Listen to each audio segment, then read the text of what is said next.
శవాల ముందు చిల్లర ఏరుకునే బ్యాచ్ ఉంటుంది చూడండి, అలాంటి బ్యాచ్ వైసీపీ పార్టీలో ఉందన్నమాట. అందులో మరి ముఖ్యంగా శవాలు వెళ్తే చాలు ఇలాగా పేలాలు ఏరుకునేదానికి చిల్లర ఏరుకునేదానికి వచ్చేసే మహాతల్లి ఎవరన్నా ఉంది అంటే అది రోజా.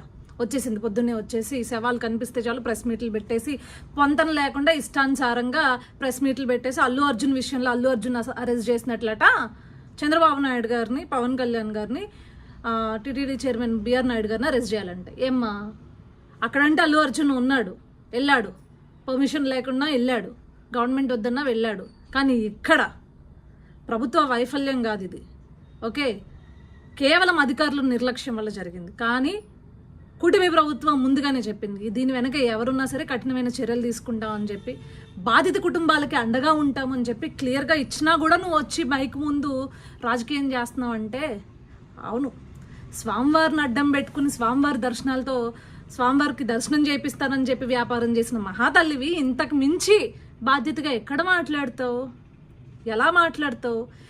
ఎంతటి దౌర్భాగ్యం అంటే ఈ వైఎస్ఆర్సీపీ పేటీఎం బ్యాచ్ వాళ్ళు అంటారు మీరు పలానా స్వామివారి విషయంలో లడ్డు విషయంలో రాజకీయం చేశారు జగన్మోహన్ రెడ్డి పైన, అందుకే ఇలాంటి సంఘటన జరిగిందంట. సిగ్గుండాలి.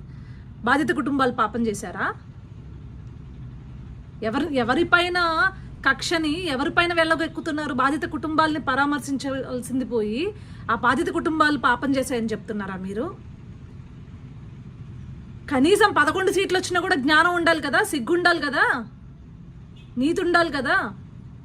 ఈరోజు జరిగింది ఒక ఇన్సిడెంట్, కానీ మరి గత ప్రభుత్వంలో జగన్మోహన్ రెడ్డి పరిపాలనలో రూయా హాస్పిటల్లో తిరుపతిలో, ఇదే తిరుపతిలో 11 మంది చిన్నారులు చనిపోతే అది ఎవరి వైఫల్యం, ఎవరి నిర్లక్ష్యం? మరి మీ నిర్లక్ష్యమే కదా, దానివల్లే కదా చనిపోయారు 11 మంది చిన్నారులు. డైరెక్ట్గా ప్రభుత్వ నిర్లక్ష్యం వల్ల చనిపోయారు వాళ్ళు.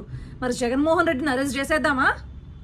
ఎస్, అరెస్ట్ చేయాలి జగన్మోహన్ రెడ్డిని. ఇదైనా స్టాంపేడ్ అనేది ఎవరు ఊహించనది.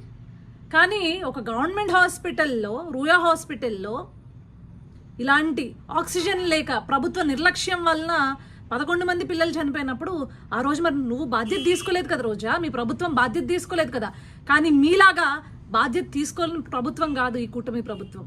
బాధ్యత తీసుకుంది, ఈరోజు జరిగిన సంఘటనకు విచారణ వ్యక్తం చేసింది, వెంటనే బాధిత కుటుంబాలకు అండగా ఉండి వారికి నష్టపరిహారం చెల్లించి ఎలాగ చనిపోయిన వాళ్ళని తీసుకొచ్చి ఆ కుటుంబాలకు అప్పచెప్పలేం, కనీసం ఆ కుటుంబాలకి అండగా భరోసాగా ఉండి ధైర్యం చెప్పే పరిస్థితి ఈరోజు కూటమి ప్రభుత్వం చేస్తుంటే ఆ శవాలతో రాజకీయం చేసుకుంటావా నువ్వు? సిగ్గు లేకుండా స్వామివారి దర్శనాలని వ్యాపారం చేసి కొండపైన వ్యాపారం చేసిన దానివే నువ్వు, ఎంతకన్నా తెగించగలవు. నీలాంటి దాన్ని పక్క రాష్ట్రం తమిళనాడుకి కాదు, పక్క దేశాలు తరిమి కొడితే రాష్ట్రాలు దేశాలు సుభిక్షంగా ఉంటాయన్నమాట.